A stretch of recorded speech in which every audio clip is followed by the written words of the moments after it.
This song reminds me of the book of Elijah. Yung nangyari kay Elijah nung panahon na depressed na siya, yung na-stretch siya. We are always looking for tangible things. Yung nakikita ng mata. Pero hindi natin alam, the Lord speaks. Minsan, hindi mo nakikita. nakikita, hindi mo narinig. The Lord speaks in the most yung sobrang hinang boses na you can only hear Him when you quiet your mind. And this, talagang minsan it only takes na kailangan natin tumahimik para marinig siya. So let's do this right here, right now.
Overflow in this place.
call fresh on us. We need your presence. Your kingdom come, your will be done. Hear us in heaven. Spirit of God, fall fresh on us. We need your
Thy kingdom come and let thy will be done in this place. Let thy kingdom come and let thy will be done sa buhay ng bawat isang narito.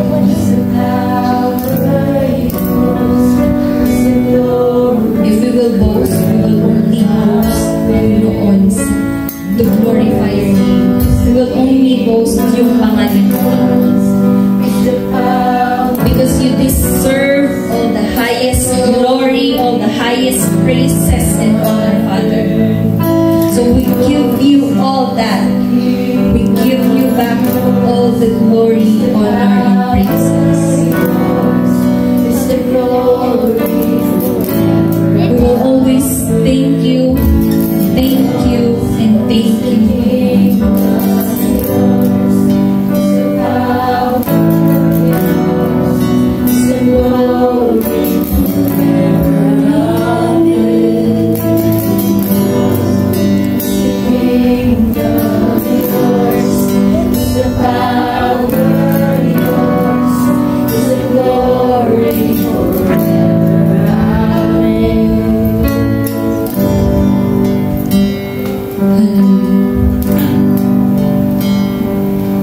God is doing something. I don't know kung sino, kung para kanino to, pero I know that God is doing something sa buhay mo.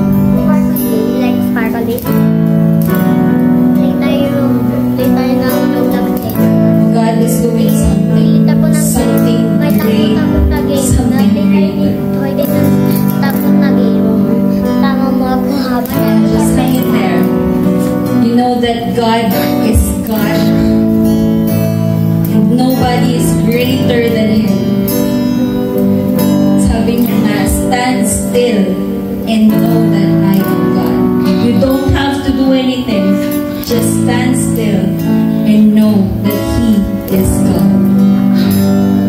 No matter the circumstances, no matter the situation, no matter the problem, He will always be God.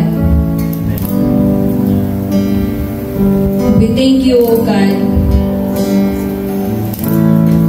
and we will always give you back the glory, honor, and praises. It all belongs to you, God. Kaya mga kapatid, if God is with us, who can be against us? Just always remember that. Thank you, Father, for this day. We love you, we honor you, we love you so much. In Jesus Christ's name, everybody say Amen. Nagsama-sama para pagpurihin ng Lord. So, alam ko po na excited na po ang bawat isa para sa message ng Lord. Kaya makilala niyo. So, ayun po. Pero bago ko po ipakilala nga po yung message niyo po. May share lang po ako very quick. It's about po yung naging reminder ng Lord sa akin. So, we all know na parang lahat naman po tayo at some point nakaranas po tayo parang betrayal sa isang tao or kaya someone na nakainisan mo or something na ganun. Basta something that involves na forgiveness, your forgiveness. So, of course, ako po, na-experience ko rin po ito. Meron din, there's people na nakasakit din ng feelings ko, broke my trust, and kahit mag-apologize naman sila or hindi, sinasabi ko sa sarili ko, I forgive them. I feel like I forgive them. Pero, bakit there are times na kahit na forgive ko nga sila, may times pa rin na pag naaalala ko sila, parang may mabigat pa rin sa akin. May weight pa rin sa akin. Pero, ayun, I question myself, does this really mean na I forgive them? Kung may nararamdaman pa rin ako na mabigat.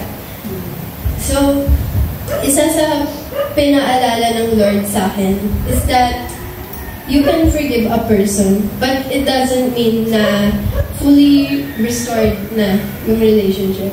It doesn't guarantee na yung problem na yun is fixed or resolved.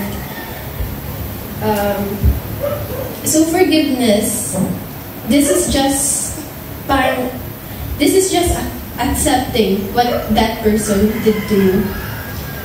But forgiveness doesn't exactly fix yung root ng problem na yun. And dito pinaalala ng Lord yung word na reconcile. So, ano nga ba reconcile? Reconcile is basically means restoring relationship with someone who caused you harm or with someone who you hurt. Di ba tayo pag nagkasala tayo sa Lord, di ba humihingi tayo ng forgiveness? Pero hindi lang natatapos yun doon. We reconcile with the Lord. And we do this by connecting with Him, by praying, and by making sure na hindi mauulit yun. And that's how we restore yung relationship natin sa Lord. And same lang din sa tao.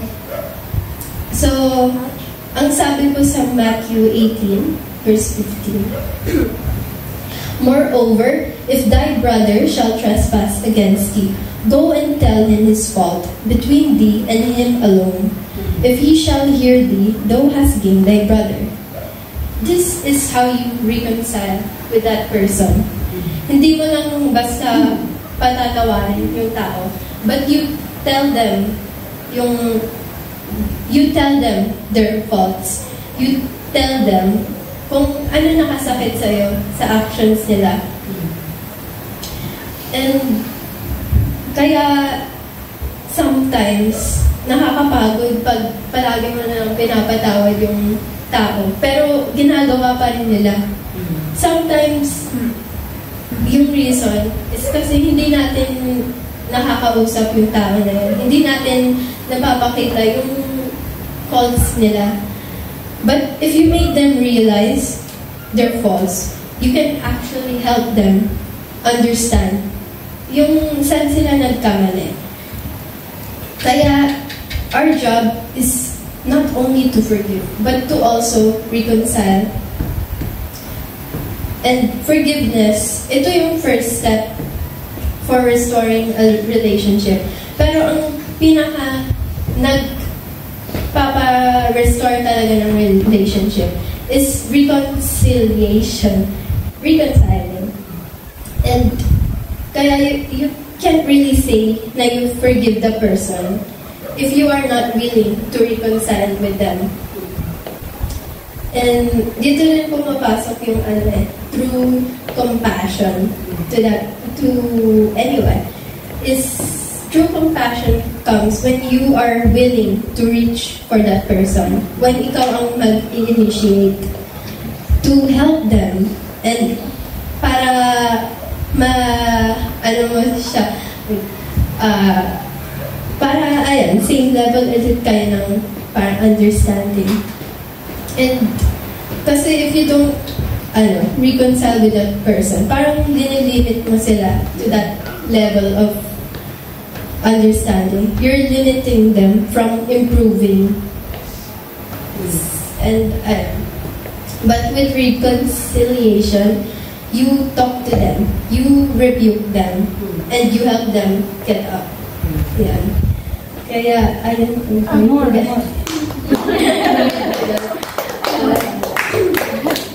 Alam ko po na marami pang reminder ang Lord sa bawat isa.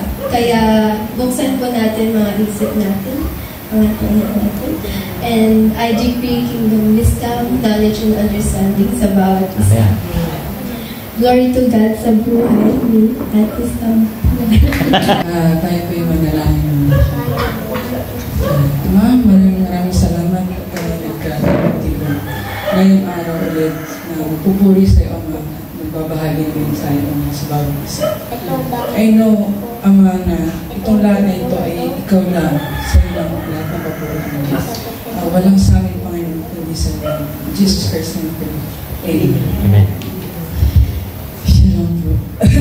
Talagang, talagang mensahe po talaga ng Lord is glory to God po sa intro ni Max, which is nagkakanik din po siya sa mensahe po ng Lord ngayon. Pero bago po ako magte-testimony po na ako about siyempre sa akin, sa ito.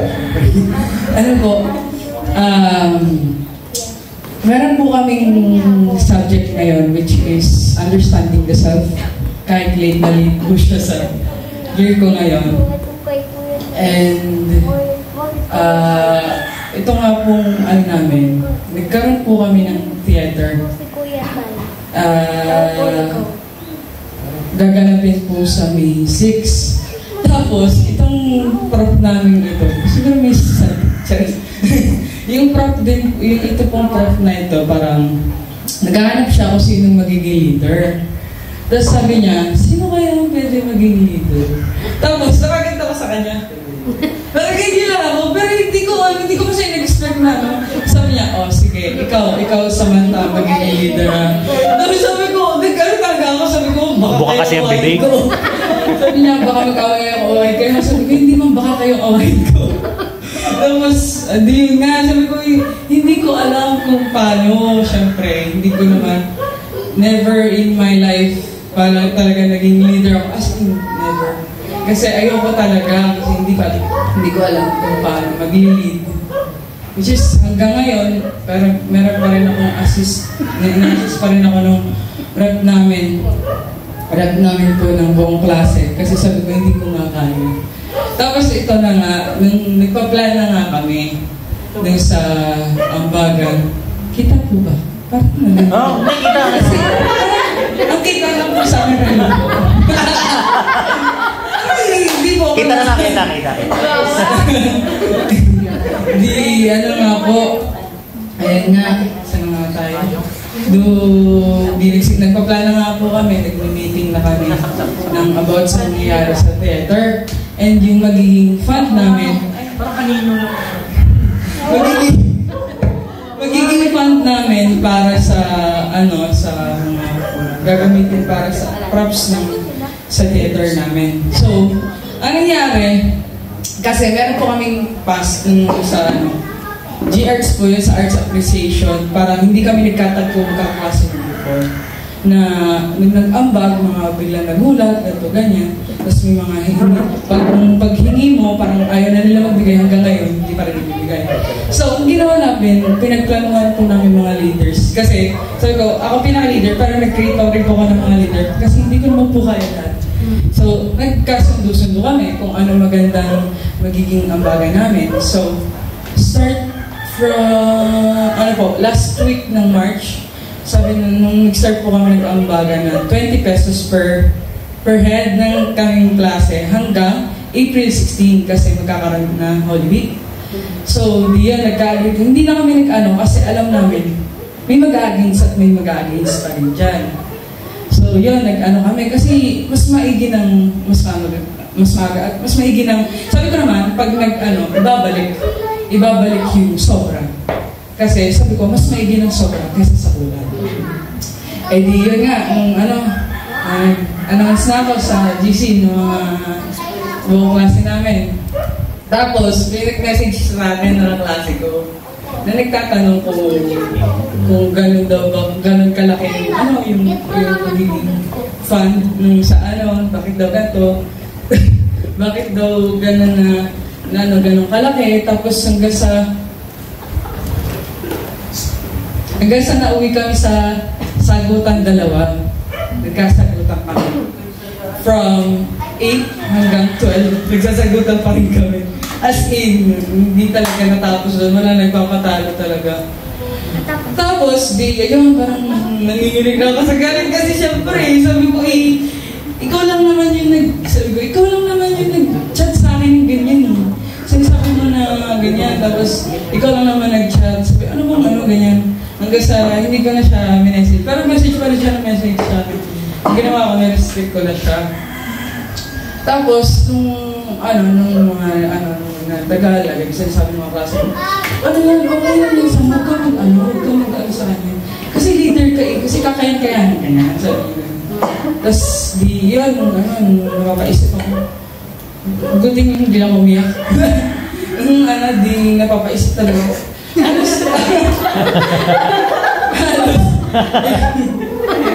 Ilang araw ako nag-iisip, parang kung tama ba yung naging desisyon. Tama yung naging desisyon ko na gano'n. Magaling yung nakaisip. Hindi na ako masyado hindi na ako kung sino okay, kung sino okay dito. Kasi parang nadala ako sa nangyari nung last. Kasi parang hindi ganun kaganda magkaroon. Buti na lang, may mga, glory to God, may mga klase akong biling talagang mag-help. Biling talagang mag-help kahit nasa biling, hindi na sila babayaran, pero willing sila tumulong. Baka masakit sa mata nila. Sorry. Baka kasi masilaw ka. Dito? Tapos, yan, hindi okay lang sa'yo. Hindi ka. Ay, parang tapos, nung sa akin, nagdarema sa akin na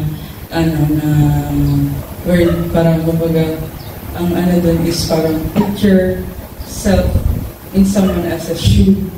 Kumbaga, isa sa mga reason kung bakit hindi nagkakatagpo-tagpo tayo Hindi lang sa school, sa family natin, sa kahit anong bagay, sa work.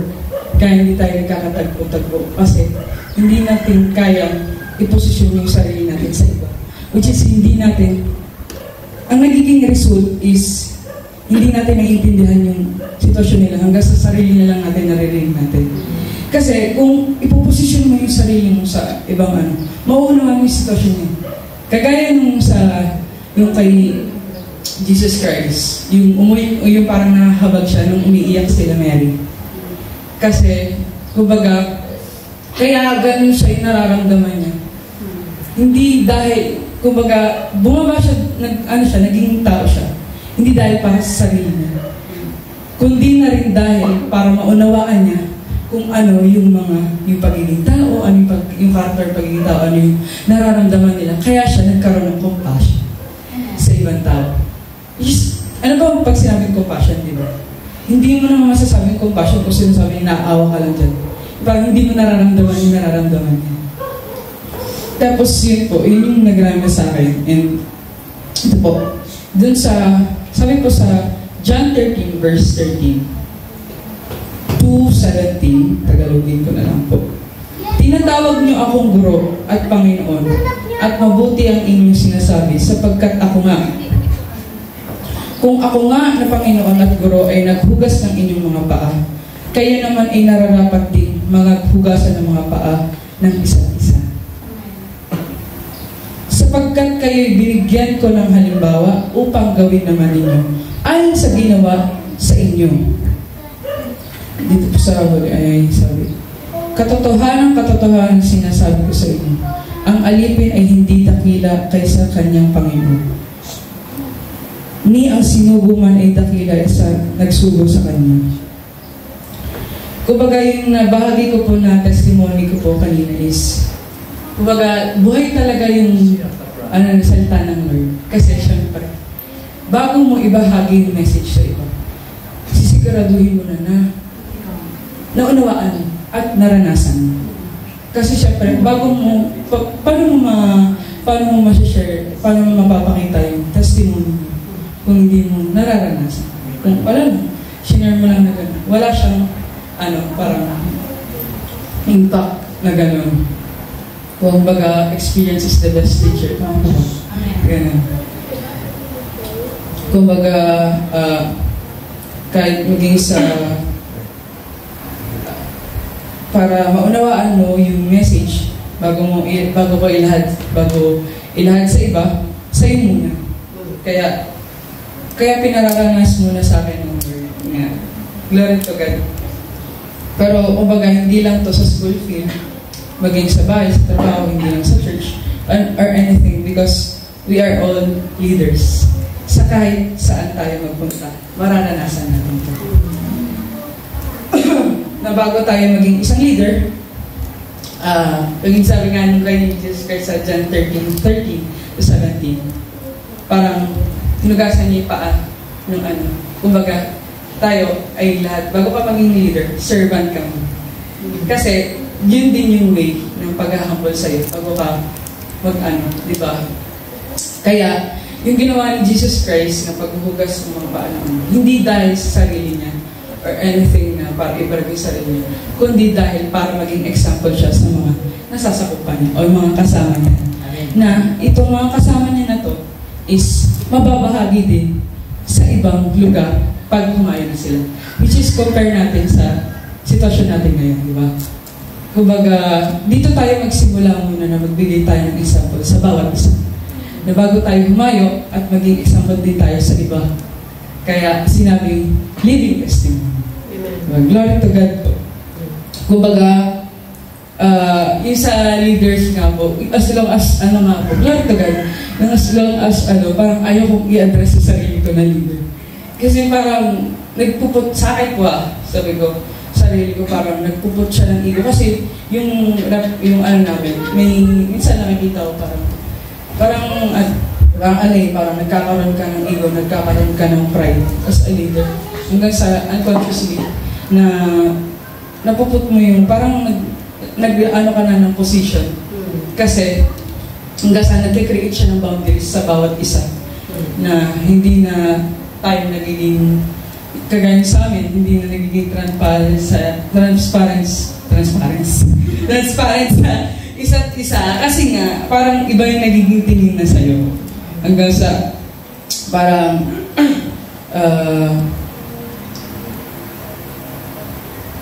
parang, syempre, halimbawa kapag may mali ka na, ako, may mali ako sa mga nagawa ko sa mga klase ko, sa kay na ate, o kay Hayden, bilang mas nakakabatag.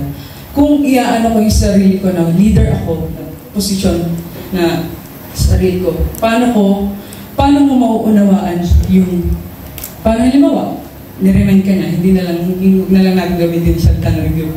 Remind na lang. Niremind ka na. Paano mo siya i-acknowledge kung binababaan mo siya ng posisyon ng authority? Kasi authority makikita sa'yo, di ba? Magmamanifest sa'yo yun. Hindi mo siya kailangang i-force sa iba. Parang, syempre, hindi mo naman masasabi sarili mo na tama ka or mali ka. Kasi yung yung napapalibutan mo ang makakapagsabi at ang Lord kung tama ka o mali ka. Siyempre, gagamitin ng Lord yung mga nasa paligid mo, i-remind ka.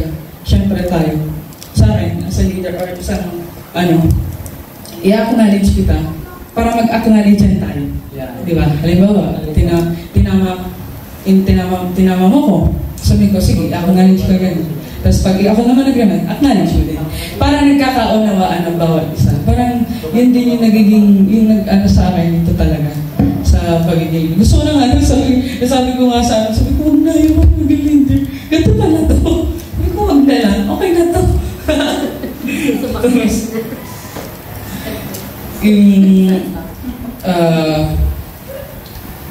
Talagang yung nagrema sa akin na put yourself in someone else's shoe because kumbaga napapanahon sa kahit saan. Like, kumbaga, syempre, common na yung sabihin natin may nag-a-against. May nag-a-against sa bawat isa. Like, minsan kasi, bakit parang ang nagiging tag dito? Nagiging response natin doon sa sitwasyon na yun. Bakit kami nakita sa akin ganyan? Hindi natin nagiging take. Bakit sila may nakita sa akin ganyan? Parang, kumbaga, unconsciously sabihin natin, siya may problema. Kasi, may nakita siya, parang ibig sabihin tinitingnan niya, wow. Kasi hindi ka na.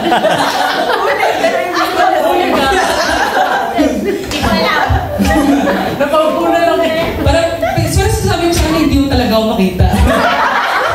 Ganun pala yun. Tapos kumbaga, nasa na tayo? Wala na. Parang aminin natin na meron tayong thoughts na, or unconsciously, na unconsciously na sila naman yung may mali. Kasi sila yung parang nakatingin sa akin na ganito ganyan. Pero, sabi diba, saan po yung yung scripture na yun na parang huwag kang gagawa ng ikatitisod ng iba. Din po, yung kumbaga Matthew po. Yun parang huwag gagawa ng ikatitisod ng iba. Kasi nga, syempre, kaya nga living testimony.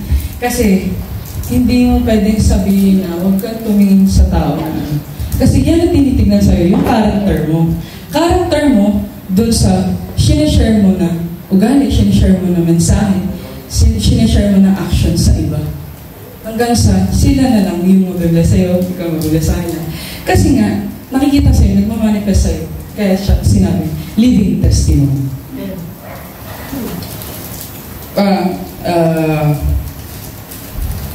Kumbaga, yun nga, na minsan, maisip natin nga na gano'n, na parang hindi natin alam kung paano ilagay yung sarili natin sa iba. Kaya nagiging gano'n yung response natin. Kumbaga, yung sinasabi ko na put yourself in someone else's shoe, it's a reflection sa sarili mo. na kasi parang we cannot say na parang hindi siya wala yung dito, sabi dito sa ano. Pero kapag halimbawa, syempre, alam mo ng mali, ba't mo susundin, di ba? Siyempre, sabihin natin, alam natin ang tama at mali. Sabi nga dito sa Matthew 15, verse 14,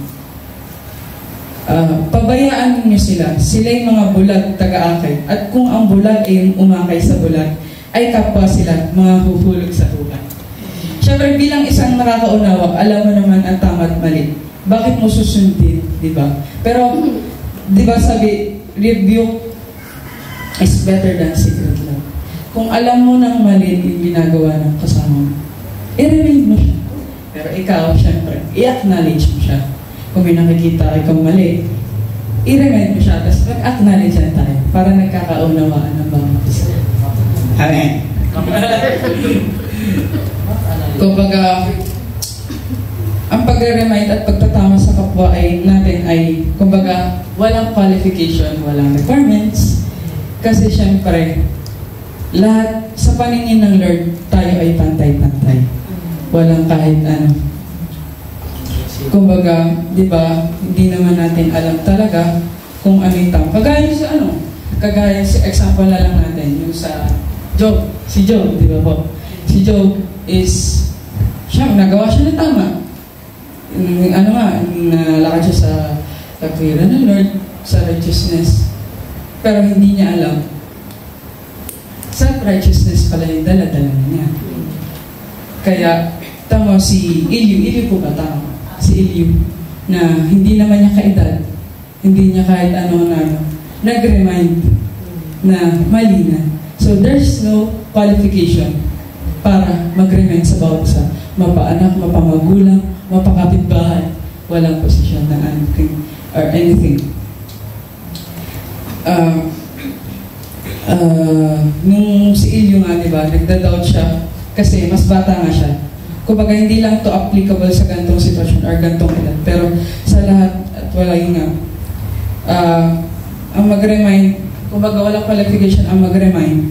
If your intention is pure and mahal mo kapwa mo, syempre, hindi siya i-remind mo siya kasi parang naiinis ka na sa kanya sa ginagawa niya. Hindi. Parang may concern ka. Mahal mo yung kapwa mo. Kaya mo siya nire-remind. At syempre, kahit sabihin natin ang Lord ang pwede lang magtama sa atin. Kasi may ginagamit ang Lord na sitwasyon or tao para i-remind tayo. Kumbaga, we should acknowledge and we shouldn't, kumbaga, huwag tayong maging ugali. Ugali ko rin ito eh. Kumbaga, kapag niremind ako, kahit sila ate or sila, may katwiran pa rin ako, ikaw na, ganito, ganyan. Di ba? Kumbaga, mali. Dapat i-acknowledge mo siya and we should reflect sa sarili natin. Hindi tayo para mag-fire back na pabalik. Kung ang nangyari ganun, na may same situation siya na ganun character, remind mo din siya. And sa kanya naman, i-acknowledge din. Kumbaga, ang tanongin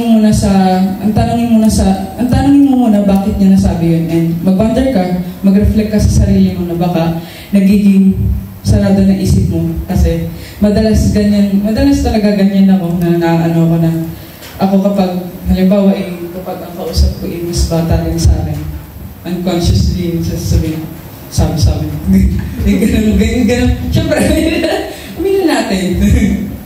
Kumbaga mas naiisip ko na mas maano naman ako dito mas mataas kahit hindi mo sabihin parang naano mo sa sarili mo, may mga ganung ugali talaga tayo. Doon ako nagkakaroon naglalagay ako ng boundaries, which is mali na mag-create ka ng boundaries. But parang kumbaga no putting boundaries can cause, parang pagpuput ng boundaries can cause wall na mas lalong di tayo mag-acknowledge sa mga mali natin. Sabi dito sa Matthew 10 verse 24, the disciple is not above his master, nor the servant above his Lord. Tagalog po, hindi mataas ang alagad sa kanyang guro, ni hindi rin mataas ang alila sa kanyang Panginoon. We shouldn't put, kumbaga, kahit ako, halimbawa, sa mas nakakaedad ko, sabihin natin, mas matalino ako ba? Mas matalino ako. Di ka, parang doon ka nagka-create ng boundaries sa ating dalawa. Kasi mas sabi mo, mas maalam naman ako sa'yo, ba't mo ko yan? Diba? Kumbaga, as a leader, para hindi tayo ma-remind, and kumbaga, hindi siya maganda. Hindi para sa mga nasasakupan natin or nakakasama natin. Para sa sarili natin, para sa'yo, para sa akin, para sa atin lahat. Na leaders, magiging leaders at nagiging leaders. Di naman natin kasi alam kung mali tayo o tama tayo. Kasi yun parang di natin yun masasabi kasi kahit gumawa ka ng tama at halimbawa, sige, gumawa ka ng tama, ibabrag mo sa iba. Ano ba magiging, sige, naglakad ka sa kapiran na naglalakad ka, pero binarag mo. Sa tingin mo tama ka ba? Di ba? Dala-dala mo na self-righteousness. Which is hindi rin tama. Kasi dapat, kung nagawa ka ng tama, alam naman ng Lord yun. Ang tataas sa'yo ang Lord, hindi sarili mo magtataas sa sarili. Ha? Tama. Living testimony nga siya. Kumbaga, yung mga nakakasama mo lang din yung makakapagsabi sa'yo. Kung, syempre sasabihin, di ba, nabibless. Kasi, ganito, ganyan. Kasi nagmamanifest nga yung ng Lord sa'yo, sa buhay mo. Kaya nga, di ba, si Jesus Christ, nagkatawang tao, hindi para sa sarili niya, kundi para sa maunawaan niya kung ano yung pagiging tao. Kaya siya nagkaroon ng compassion. Compassion sa lahat ng tao na nakakasama niya. Na paano ka magkakaroon ng compassion if you will put boundaries? Because parang, minsan kasi, parang nabastusan ka. Nabastusan ako kay Hayden. Siyempre, yung sa kapatid ka nilang po. Nabastusan ako kay Hayden kasi bastos ka talaga. Di ba? Nabastusan ako. Charot lang. Nabastusan ako kay Hayden. Parang, doon ka na, hindi, atin mo ko eh. Bakit ganun Kumbaga, siyempre, ate ka na. So, tinitignan ka na bilang matanda. At bilang matanda, ibig sabihin, may ganun ka rin ugali. Kaya niya, nagawa yung sa'yo. Diba? Parang, nagre-reflect. Huwag naman. Nagre-reflect din sa kanya, sa mga nakakasama mo. Na huwag tayong sa kanya lang, kaya na niya sabihin kasi ugali na niyo. Hindi. Kasi sa'yo din. Parang, lagi nating i-position yung sarili natin sa ibang tao para maunawaan natin sila at matulungan. Parang, if you want to be a leader, we should be a servant. A character of a servant. Sabi dito, sa sa 1 Corinthians 11, verse 1, be ye followers of me, even as I also am of Christ. Para maging tulad kayo sa akin, nagaya ko naman kay Kristo. Parang may nabasa po akong quotes ni Tony Hsieh. Parang ex-CEO siya ng Zappers. Alam niyo po ba yung Zappers na company? Ex-CEO. Nasabi doon sa quotes niya, the best leaders are servant leaders because they serve those they lead. Kumbaga, tinan mo yung sa yung sometimes kumbaga, because sometimes hindi natin yung parang halimbawa yung piniplease natin yung hindi siya mali na talagang yung kasi ito sabihin ni Paul dun sa 1 Corinthians 10 verse 33, even as I please all men in all things, not seeking mine own profit, but the profit of many that they may be saved. Piniplease mo sila hindi dahil para para makita nila, para maano sila sa'yo, para iano mo yung sarili. Kundi para mas save mo yung mga tao mo. Kumbaga, doon na rin yung way yung kay Jesus Christ nga, na compassion, na i-ano sila, makikisama sa kanila. Tama yung, tinawag sa Matthew 9. Doon sa Matthew 9, verse 10 to 13. Sabi dito, and it came to pass, ito yung sa ano lang, yung sin na lang to. As Jesus sat at meat in the house, behold, many publicans and sinners came and sat down with him and his disciples. And when the Pharisees saw it, they said unto his disciples, why eateth your master with publicans and sinners? But when Jesus heard that, he said unto them, they that behold and need not a physician, but they that are sick. But go ye and learn that what meaneth, I will have mercy and not sacrifice, for I am not come to call the righteousness, but sinners to repentance. Kumbaga, yun din yung kumbaga, hindi mo sila yung i-please na para sa sarili mo, kundi para sa kanila, for their own good. Kumbaga sa atin, hindi lang siya applicable sa labas, applicable din siya dito sa atin. Kumbaga, syempre, pag, halimbawa ako na lang siya, parang ako, nanganganib na ako, na ano ganyan. Paano ba dapat, kailan ba sabihin sa kanila atin, kagagawan mo yan, kasalanan mo yan, sa tingin mo, masasave mo ba yung tao to? Diba? Hindi. Kino-condemn mo sila. And may times na, sa pagpuput din natin ng boundaries, hindi natin sila masasave. So, yun lang po. Glory to God. Scene of the crowd. Damang-dama naman natin yung message ng Lord. Hindi na susunod. Ayun. Talagang doon sa message ng Lord yung tumatak sa akin doon ng compassion.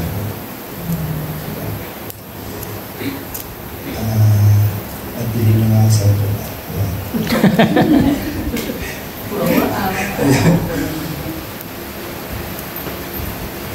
Kasi doon nga sa message ng Lord, sinasabi na bumaba nga si Kristo dito. Alam naman natin na talagang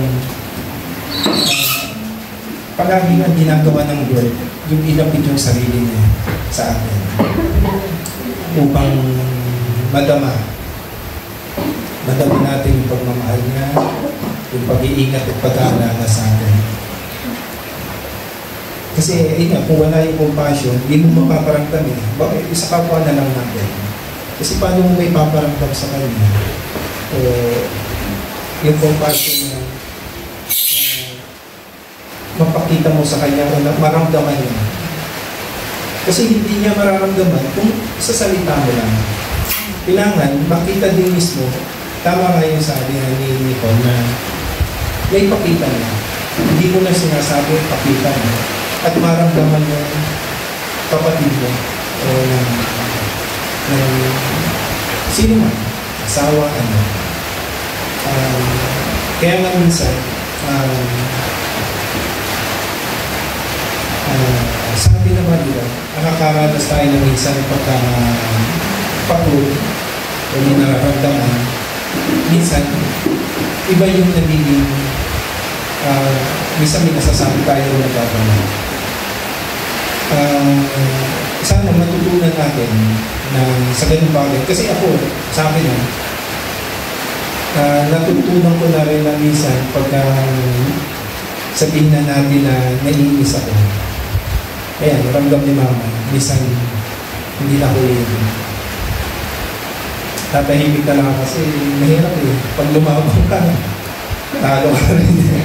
Pero, ayun nga, para makita niya, ma-realize niya, mismo ikaw sa sarili mo. Kasi mahirap yung ganun, ako, nainis ako, pinakita ko na sa kanya. Minsan, pag sinalubog din niya ako, sa halip na, ayun, yung maging kampante ako, magkakasalubog kami. Kaya po pwede, parehas kayo na lang na magka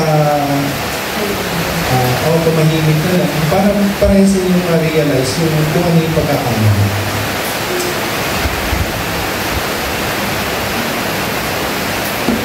Saka, ayun nga, yung kanina din na paano mo rin may papakita sa isang thank you Lord, kahit ganito ay diretso na. Ayun nga, basta yung sa ating mga kapatid, yung mensahe ng Lord ngayon, pinapaalala lang talaga na iparamdam natin sa ating kapwa na hindi tayo sample ko rin naman, hindi porket ako yung ama, ako yung magulang, ako yung palagi sama. Kasi nabanggit din kanina, hindi porket sabihin na natin leader ka o mas mataas yung family, ito yung tama. Kaya kailangan ilagay mo rin yung sarili mo sa kung anong pinakamaba. Naalala ko nga yung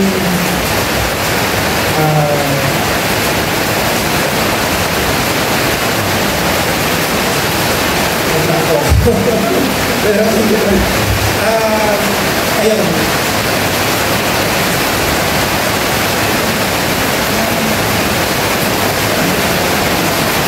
Ayun na.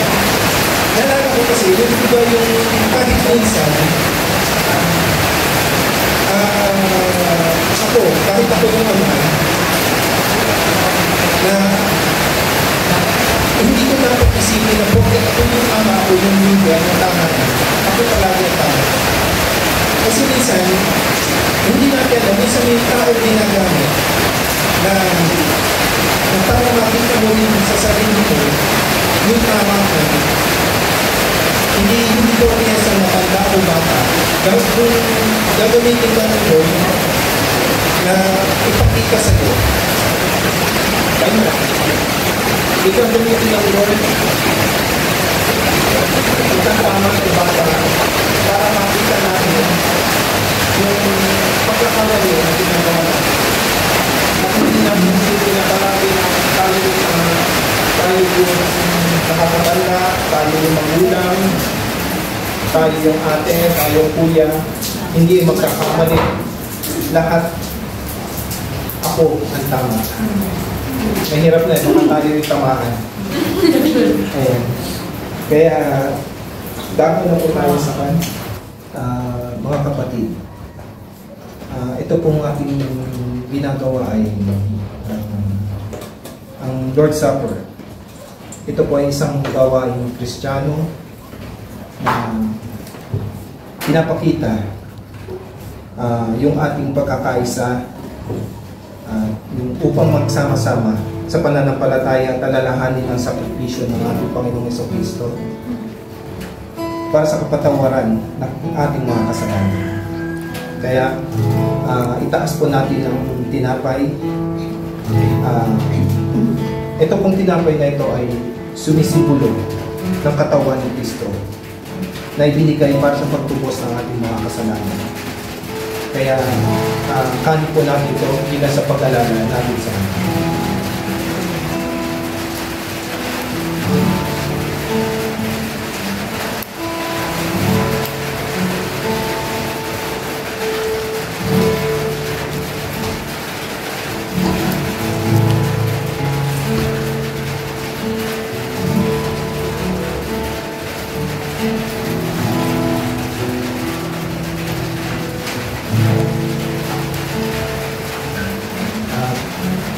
Taas po natin ang juice. Ito pong juice ay sumisimbolo ng dugo ni Kristo na siyang bagong tipan na itinatag para sa kamatayan at pagkabuhay muli ni Jesus. Kaya sabay-sabay po natin para sa pag-alala natin sa ating Panginoon.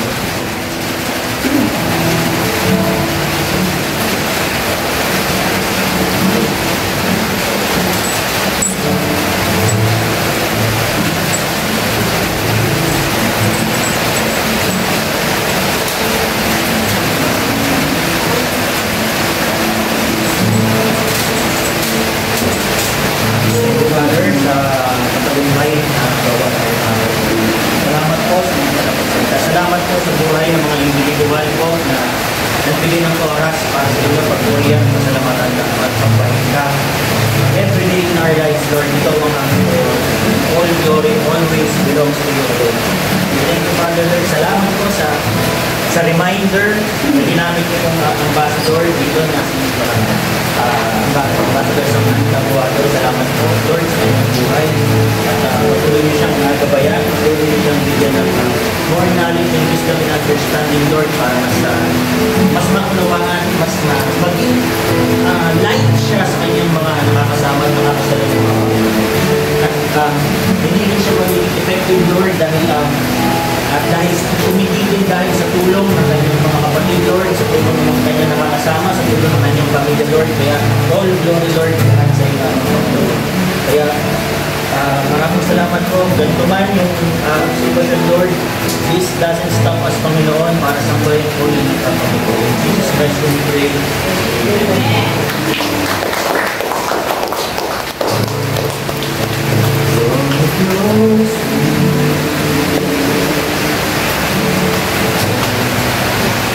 Never let me go.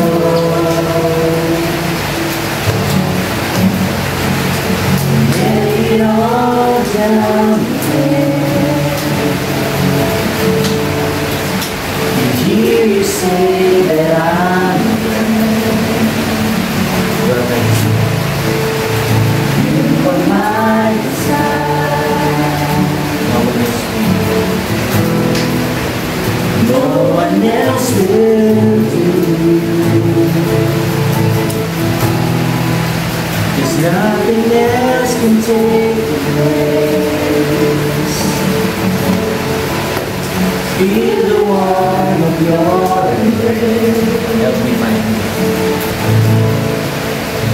Help me find a way. Bring me back to you.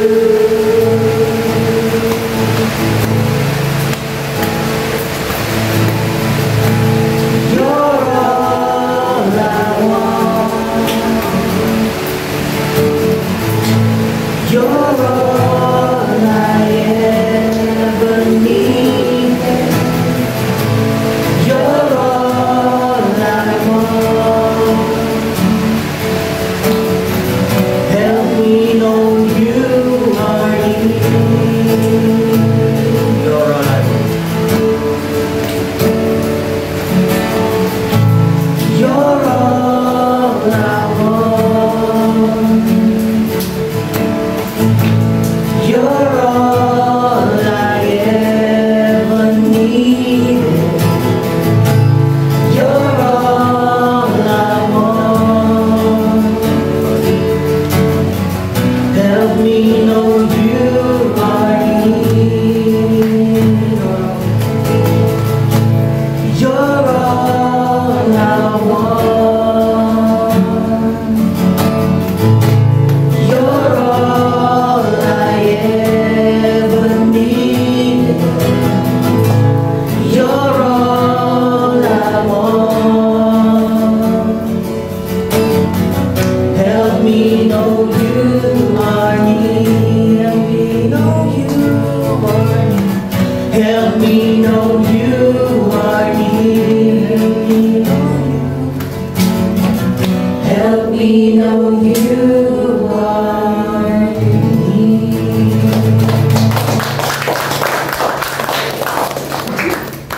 Alright, thank you Lord grabe kaso nahirapan talaga ako sa kantahan kaya nag-change ako ng kanta eh. Dito tayo sa bagong-bago.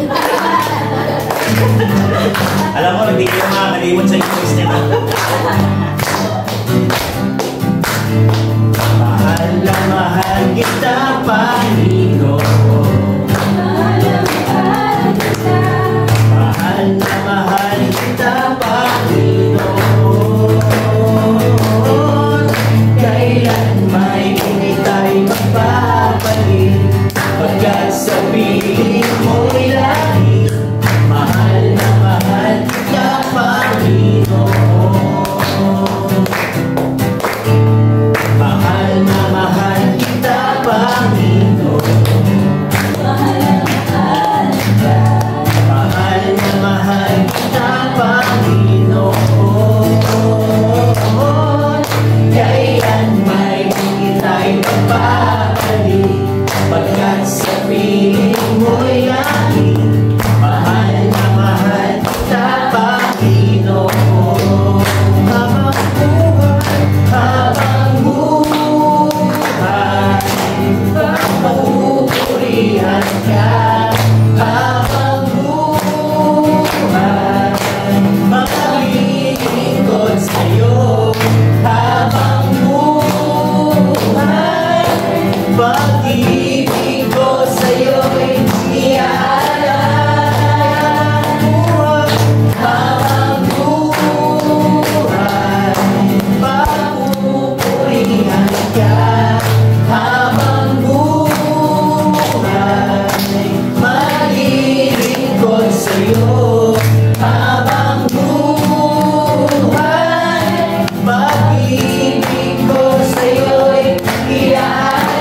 mo'y lagi. Mahal na mahal kita, Panginoon. Habang buhay, habang buhay, papupurihan ka. Habang buhay, maglilingkod sa'yo. Habang buhay, pag-ibig ko sa'yo'y iaalay. Mahal na mahal kita, Panginoon. Mahal na mahal kita, Panginoon. Kailan ba'y ika'y magbabalik? Pagkat sa piling mo'y lagi mahal.